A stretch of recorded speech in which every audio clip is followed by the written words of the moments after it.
And gentlemen, we are live. Welcome to the Ramon Preston Show. Please, if you can be so kind, do me a favor. I want you to hit that like button, hit that share button. I want you to tag Lolly Dolly everybody and let them know on this favor-filled, fabulous, beautiful, amazing Friday. We are right here live from the beautiful Buckhead community of Atlanta. So please, ladies and gentlemen, hit that like button, hit that share button. Also, I want you to put in the comments where you're watching us from today, wherever you're watching us, wherever you're viewing us from. Please put in the comments, let us know where you're at. And also, I want to make sure that you subscribe to my YouTube page. We are somewhere around 7,300 subscribers, if I'm not mistaken. Let me give you we have 7,354 subscribers as of today's live show. And we want to get to 10,000 subscribers on our YouTube page. So for those of you that are watching us and viewing us, if you are not subscribed to our YouTube page, please, would you be so kind, subscribe to my YouTube page. I want to get to 10,000. We're at 7,354. I know we can get, approximately 46, 46, something like that. So we got about 2,600 more subscribers we need. So I want you to subscribe to my YouTube page, please. Follow me on Facebook, Instagram, LinkedIn, TikTok. You don't stop. And all of the platforms, you can find me at Ramon Preston. So good afternoon, ladies and gentlemen. Welcome to the Ramon Preston Show. I'm your host, Ramon Preston. Every Monday through Friday, no matter what I'm doing, I make sure that I carve out time at 12 o'clock noon to show up here on the Ramon Preston Show to give you the game, to help you properly start, structure, and at some point scale your business. Maybe it's a ministry or just your income streams. That's what we do here on the show. We share information with you. We give you valuable insight into the things that you need to do in order to succeed economically. That includes your business, your ministry, your personal finances. And if you don't know, as a business and financial consultant, that's what we do here at Ramon Preston Enterprises every day. We consult clients, we coach and mentor clients. We have students that are enrolled in our online university, and we have people who are being trained on a day-to-day basis to learn how to start and structure real successful businesses, income streams, ministries. We do it all. So today I want to take a few minutes, and I'm probably going to be short today, maybe about 30 minutes, because I have a lot of things that we're doing today before we leave the office, especially because we have 4th of July coming up. So that's a national holiday. And I don't want to overwork anybody, even though I'm going to probably be here working myself on Monday. So we want to make sure that we can have a good 3-day weekend and get everything done. So I'm going to take about 30 minutes. I'm going to do my best to stick to the time. But today I want to talk to you about the top 5 reasons for starting a holding company. The top 5 reasons for starting a holding company.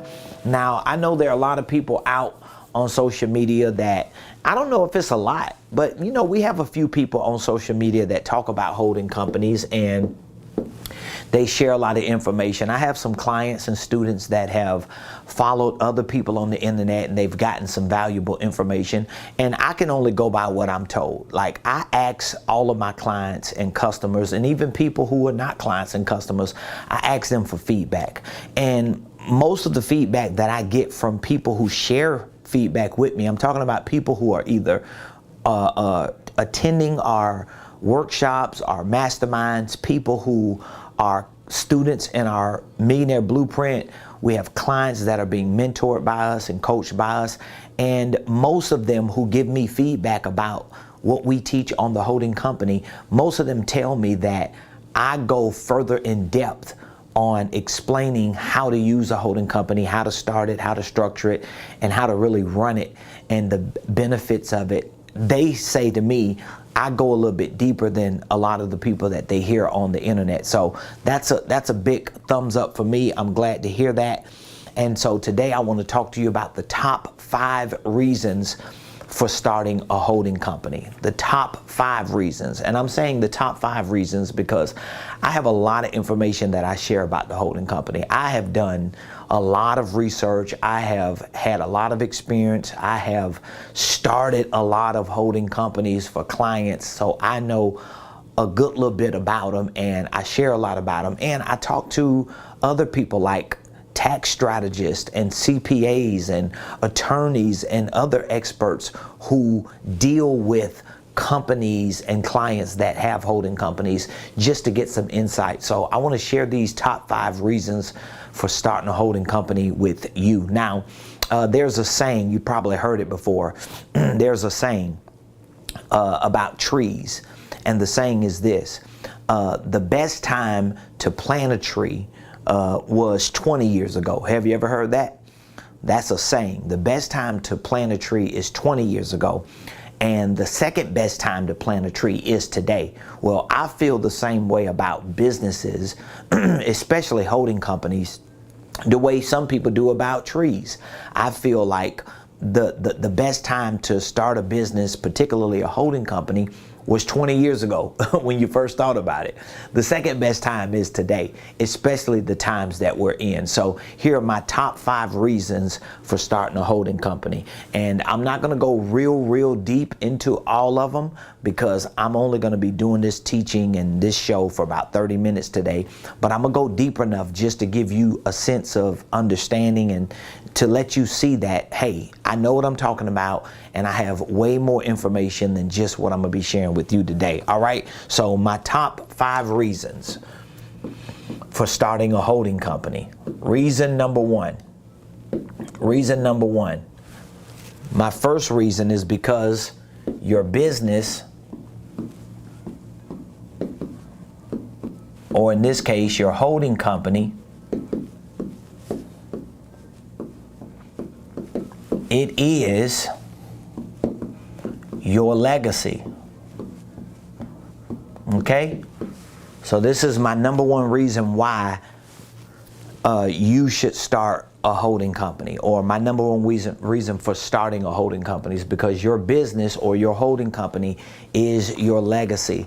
A lot of people don't think about this word here, period, especially when they start businesses or especially when they start a side hustle. A lot of people are not thinking about their legacy, but it's important for you to understand your legacy. Now, the reason why I say your business is your legacy or your holding company is your legacy is because number 1, even if you don't run the day-to-day operations of a business, or even if you're not intending to be a business owner with a business operation that's selling products and services, it doesn't mean you still can't own a business. You can actually own a business and just run certain transactions like your investments and things that you want to do for the purpose of your legacy through your business. I always encourage my clients and students, even if you're just starting a business for legacy purposes, it's always to your advantage to start a business for legacy purposes. Now, I'm one of those bosses and I'm one of those business owners that, you know, if you want to start a business and you want to run your business and you want to sell products and services, have at it.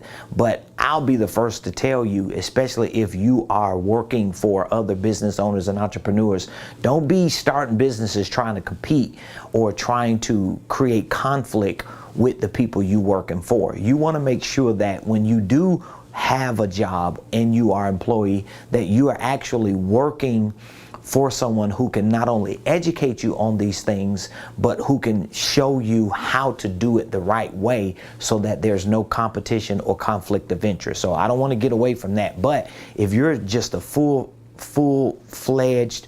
thoroughbred entrepreneur and you know being a business owner is your thing, then have at it. Go out there and start a business, but make sure that you have your legacy in mind. This is why you want to start a holding company, because your holding company is a legacy company. So the first reason for starting a holding company is because your business or your holding company is your legacy. So when you get ready to run your business, when you get ready to sell products and services and start operating entities, or even when you get ready to invest, if you have a holding company, it's easier to start an operating entity under it or just do some investing through it. The purpose of the holding company is to hold. So you can hold stocks, hold bonds, hold companies that own real estate, hold ownership interests or shares of other companies in your holding company. So that's reason number one, okay? Reason number two for starting a holding company, and this is something that you're probably going to hear a lot of people talking about today because it's very, very popular. Reason number two for starting a holding company is because of, I'm going to just simplify this answer, the greatest wealth transfer. The greatest wealth transfer. As a matter of fact, I got another point I'm going to make about the first reason, but I'll come back to it. Reason number two for starting a holding company is because of the greatest wealth transfer. I don't know if you're hearing people talk about it or not, but right now in this current generation, we are a part. I ain't say we going to be a part. We are a part of the greatest wealth transfer ever in the history of the world. This is what's happening right now. There's a great wealth transfer that's taking place. Now, how is this wealth transfer taking place? Well, this wealth transfer is taking place primarily through mergers, acquisitions, buyouts, retirements, and successions. So what's happening right now, it's estimated that within the next 25 years, there's going to be about $70 trillion. 70 trillion. Do you see that number? With a T. Within the next 25 years. I want you to see that number.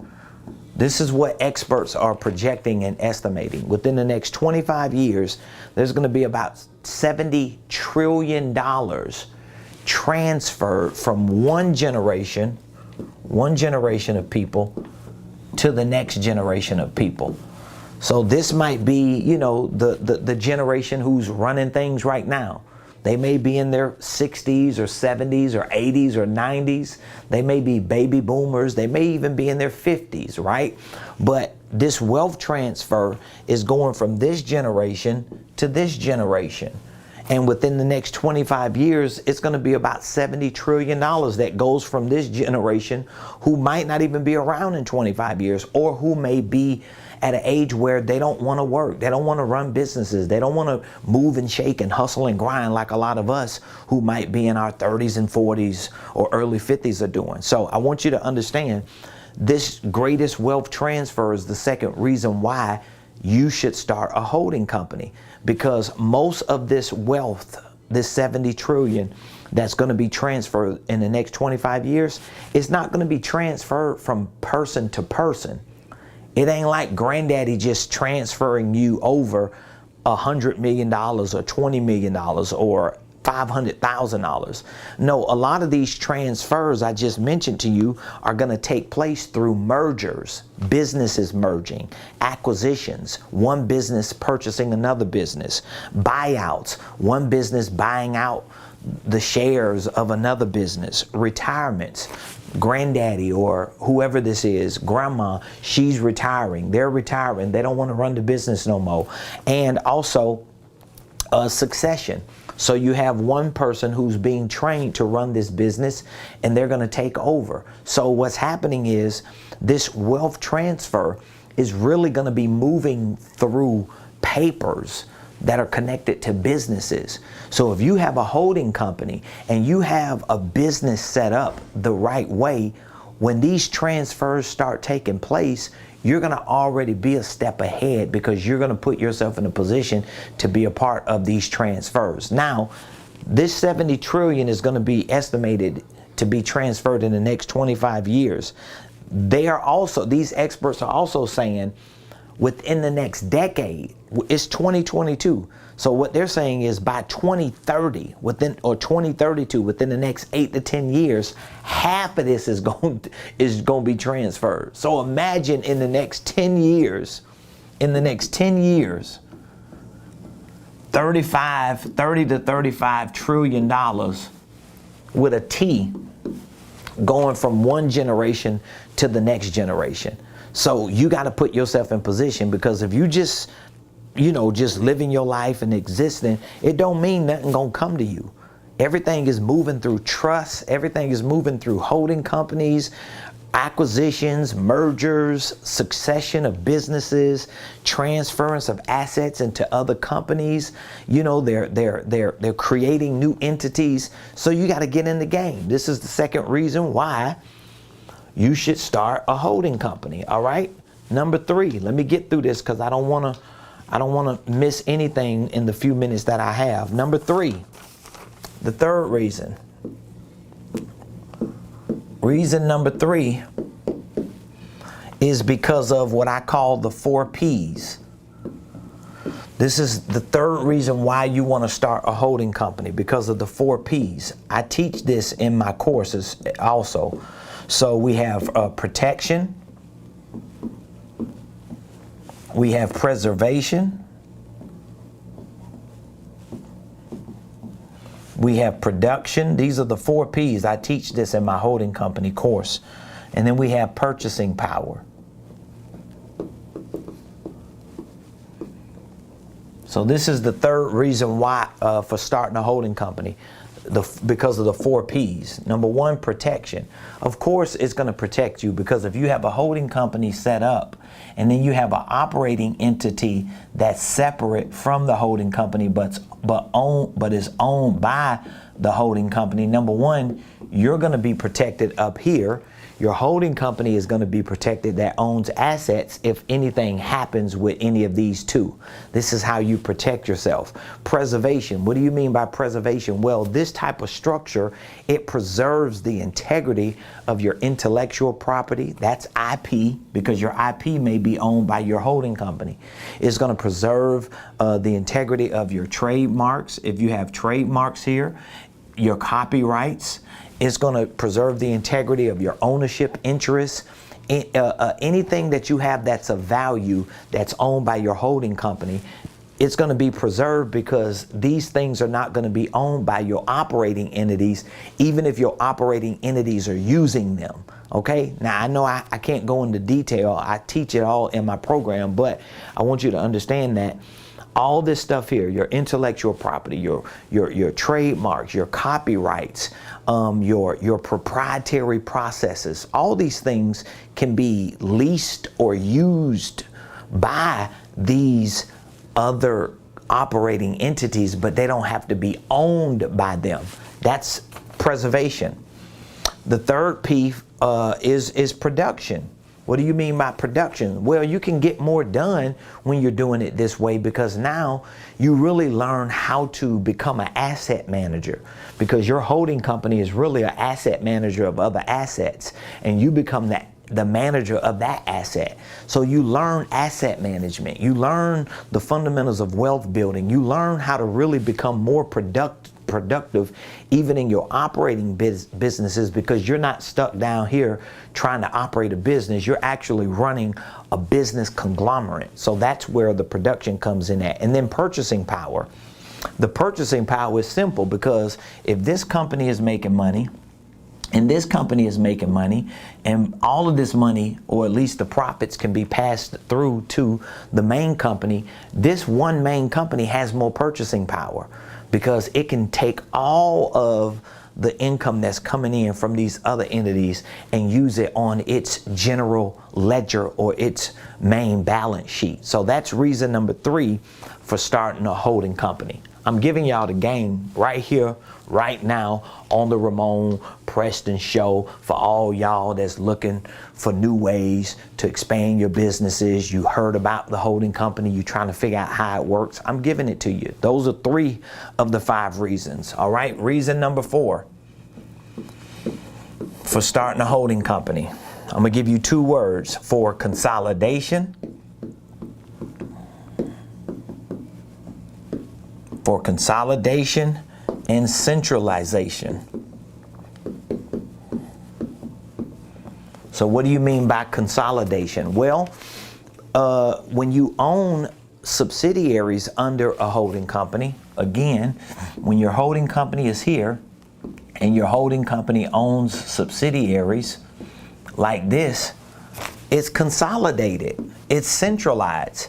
Even though you got to have separate accounts for all of these, you want to have a separate QuickBooks account, you may have separate operations, everything is going to be separate because these are separate entities, but the holding company can consolidate them because now they're all working under the banner and the umbrella of the parent company. So even if you have a team of people who are helping you manage the holding company that's managing the managers of these other companies, it just makes it easy. But even if you're just a solopreneur and you got 4 or 5 different things going on, this could be 4 different companies right here, but because 3 of them are under one and they all have separate accounts and separate operational systems and financial systems and sales and marketing systems, it's still in a consolidated, centralized manner.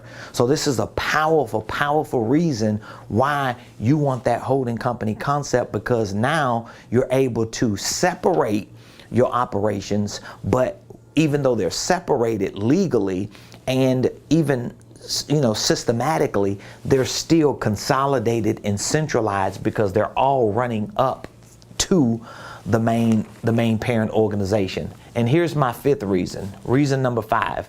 Just in case you have any questions on what I'm sharing with you so far, feel free to send me any questions. You could drop the questions in the comments. I'll be more than happy to answer any questions you have. I mean, it's probably one of the most common topics that people ask me questions on. So reason number 5 for starting a holding company is for strategic allocation and distribution of funds and assets. This is the 5th reason why you should have a holding company, or this is the 5th reason for starting a holding company, because of strategic allocation and distribution of funds and assets. So again, if I show you my example of the holding company here, and this holding company has subsidiaries or operating entities, how does this give you the advantage for strategic allocation of and distribution of funds and assets? Well, again, if your holding company owns intellectual property and your operating entities need access to that intellectual property, well, you can allocate or distribute those rights to these different entities, and these entities can pay your holding company a royalty fee or a licensing fee. Let's say if you got certain funds, money, that one of your companies brought in and it was pushed up or passed through to your holding company, but there's another company that's operating that doesn't have the financial backing, your holding company can easily loan company number 2 or 3 some money that probably initially came from company number 1. Now, some of these transfers or reallocations, you got to check with your tax person, because they gonna let you know if in fact some of these transactions are non-taxable events or taxable events, because some people get tricked on thinking everything is a non-taxable event when everything is not a non-taxable event. But it's always best, before you make any strategic allocation or distribution of something, for you to just run it by your tax person. Now, if you don't have a tax person, you need to find a tax person, and you need to make sure that your tax person is on a retainer at least, meaning that you could pay them every month or every quarter, and you can easily call them, send them an email. They're probably busy. They ain't gonna be on the phone with you all the time. You send them an email with 3 or 4 questions. They're gonna answer those questions. I do the same thing all the time. But this is the 5th reason for starting a holding company: strategic allocation and distribution of funds and assets. So again, if you are thinking about starting a business, or if you know that it's a part of your destiny to start a business, I always recommend that your first business should be a holding company. I was just reading a report of a company that's probably like, I think this particular company I was reading a report on, this company was like maybe 60 or 70 years old. It's a very, very solid company, but it's a family company, and it may even be older than that. I'm not 100% sure. I missed the years on it, so I don't want to try to guess what the age of the company was. But I'm bringing it up because the family the family that's running it, they just recently realized that their main operating business is no longer the way the world is anymore, because it's like an old business. It may be 60, 70, 80, 90 years old, right? And they took it as a family business. But because they have been running it like just a regular business or corporation, they really didn't think about, let's say, concepts like the holding company. But now, because they have so many different assets and real estate, and they got farmland and so forth and so on, once they sat down with professional people, these professional people told them, now we need to restructure your whole organizational enterprise with the holding company so that we can reset what you all as a family are doing moving forward. So this is why I'm always talking to small business owners, because when you're a small business owner, you're a startup, you're just a solopreneur, sometimes you don't understand the value of making sure your first business is a holding company, because you feel like, man, I ain't got no money. My main business ain't making no money, and I don't know enough about operations and accounting, and I don't want to get in trouble with the IRS. Well, all that means is you just need to educate yourself. It just means you need to start learning how to run a business and build a successful business. See, if you want to own a business, if you want to own a business, okay, if you want to own a business, even if you're not running the business, you still need to learn how to build the business. You got to learn how to build the business. And this is something that you have to get disciplined to do, and that is to continue learning how to build what you own. Because if you own a business and you ain't building it, because you're not learning, it ain't gonna build itself. And you ain't gonna never hire somebody to come in and build your business. You gotta build your business. You gotta be the one in front of all the building and learning and growing and changing and discipline. So my point is, your first business should be the holding company. And now that you have your holding company, you can start your operating entity, however many you want, and that all depends on what you have going on. But those reasons that I just shared with you are the main reasons. At least to me, they're the top 5 reasons for starting a holding company. Number 1, the reason is because your business is your legacy, right? Your business is your legacy. Your business is your legacy. So even if you don't start a business to run the business, because you don't really have a business to run, you don't have some type of product and service you're selling, well, sometimes just running certain investment activities through your business for legacy purposes, it works for you to have that business. Because even if it's not you, maybe it's your child, maybe it's your grandchild at some point, maybe your spouse may want to try something. At least you already have some type of system built, and you can start learning how to maintain the integrity of that legacy company. Reason number 2 is because we're part of the greatest wealth transfer ever in the history of the world. And so if these experts are correct when they say within the next 8 to 10 years, there's going to be about 30 to 35 trillion with a T transferred to this generation. From the generation in front of us to our generation, it's going to be about 30 to 35 trillion dollars transferred to us in the next 8 to 10 years. And within the next 25 years, it's going to be about 70 trillion transferred to us, right? So what that means is There's going to be acquisitions, mergers, successors. There's going to be business buyouts. There's going to be people retiring, and they want all the assets transferred to the next generation so that in the event they die or retire or no longer want to run whatever they running in their estates, they've got competent people. But a lot of this is not going to happen person to person. Ain't nobody just handing you $100 million. Ain't nobody handing you $10 million. Ain't nobody just handing you $1 trillion.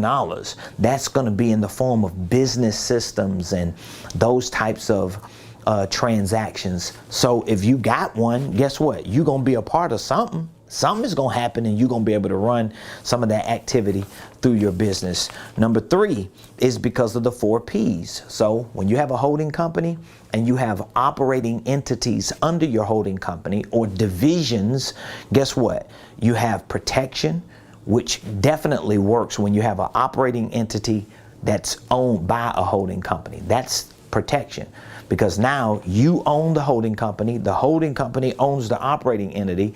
You're definitely protected, but your holding company is protected. So it's protection, it's preservation, because the goal is for your holding company to own all your intellectual property, all your IP, all your copyrights and trademarks, or your ownership interests. All these things, when they move up to your holding company and they're owned by your holding company, it just preserves the integrity and the longevity of them.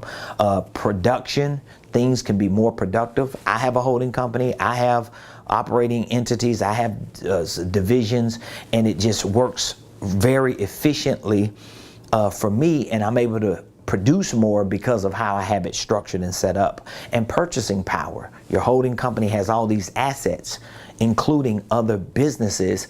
It just gives it more purchasing power, especially for financing purposes, or even for the purpose of getting funding or investors or partnerships to come in, because you have that power. All right. Number 4, the 4th reason is for consolidation and centralization. So you can have everything consolidated. Most of the times when you have multiple LLCs owned by one LLC, when your tax person does your taxes, they're going to consolidate those. They're going to make it easy for you so that everything is passed through up to the holding company, and then through the holding company up to you, and it kind of mitigates and offsets one business that makes money from a business that doesn't make money, one business that makes a lot that needs to pay taxes, and then you got depreciation over here or losses over here. So that consolidation and centralization is powerful. And then number 5, for strategic allocation and distribution of funds and assets. So when my holding company owns assets, intellectual property, copyrights, when it owns certain proprietary processes, certain technology, when it owns certain, when it has certain money and resources available, I can strategically allocate that to the operating entities based on what is needed and where the demand is. So it just makes allocation and distribution easier, so that all your operating entities can function and flow. And if one operating entity is winning and another operating entity is losing, well, the holding company kind of controls that narrative. So those are my top 5 reasons. I hope these top 5 reasons have brought some value to you. I have to go because I have a very, very busy day ahead. I don't have a whole hour to give you today. If you need more information on a holding company because you know you want to start one and you want to do it with as much professionalism as you possibly can, and you want to make sure you do it right, even if you already have a LLC, but you want to figure out how can you turn your current LLC into a holding company, or start a holding company and transfer the ownership of that current LLC to a new one. I want to give you access to my course. I have a course on how to start and structure a holding company. And in this course, I have an entire startup kit, which means I've got walkthrough videos and tutorials and the documents and the forms to show you step by step everything you need to do to properly start and structure a holding company, how to start and structure your divisions, how to start and structure your operating entities, how to run the day-to-day operations of it, and how to take this holding company and use it to your advantage so that you can succeed. So I want to give you access to that program today. It's only $497. We offering it for $497. It's really a $1,500 program. We offer it. We're offering it right now, and we've been offering it for the past several months for $497, just to give people in our community an opportunity to see you can literally pay $500 and learn how to do all this yourself. It's going to cost you more to pay somebody to do that. Like, we have a department in our company that can file and form your paperwork. So if you want your holding company filed and formed, you're going to have to pay us $1,500 to do that. We'll draft your operating agreement. We'll make sure your EIN number is correct. We'll make sure your Secretary of State articles are correct. We'll make sure you have a holding company, but you're going to pay $1,500 for that. If you need us to do an operating entity for you, a regular LLC, either under the holding company or just separate from the holding company, that's going to be $1,200. That's going to be $1,200. I'm just showing you how much it costs. So if you wanted us to do just one holding company for you and one operating entity, you're going to have to pay us $2,700 to do that. So if you want to pay $2,700 to get your holding company filed and formed right, to get your operating agreement drafted, to get your resolution and all your articles correct, we'll do it, and it's going to cost you $1,500 for a holding company, $1,200 for operating entity, so that'd be $2,700. This is why we provide this program here for $497, because that's not even a fraction of what it costs to pay somebody like us to do it. You can actually learn all the ins and outs of it, and I guarantee if you, I can't guarantee, come on, this is social media, right? But I bet, I don't even know if I can bet, because that sounds like gambling, but let's just say this here. There's no way you're going to pay $500 for a whole entire program with a walkthrough tutorial, with videos, with documents, with forms to show you from A to Z how to do it, how to file and form it, how to run it, how to manage it, how to build it out, and you don't come out learning something and knowing how to do something. So I want you to take me up on this offer. If you would like to, all you have to do is text Millionaire. I love the word millionaire because that's what I want you to be. And my hope and expectation is that when you do have your holding company started and structured correctly, that it can scale you into becoming a millionaire. So you can text the word millionaire to 404-478-7213. 404-478-7213. So again, if you would like access to our holding company course and startup kit for $497, you see the number behind me, for $497, all you have to do is text the word millionaire to 404-478-7213, and we'll give you access to it immediately. You could start training today. I've had people to get access to this course on the holding company, and within a day or two, they've reached back out to me and told me they already filed and formed all their paperwork. They got their holding companies done, they got their operating entities done, and they ain't even like 2 days into the program.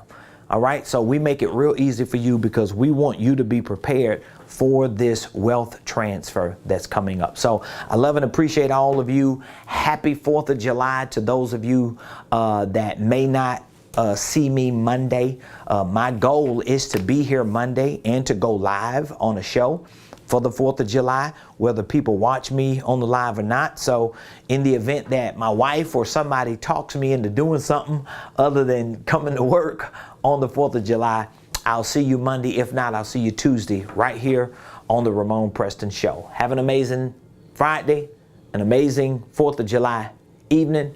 Be safe.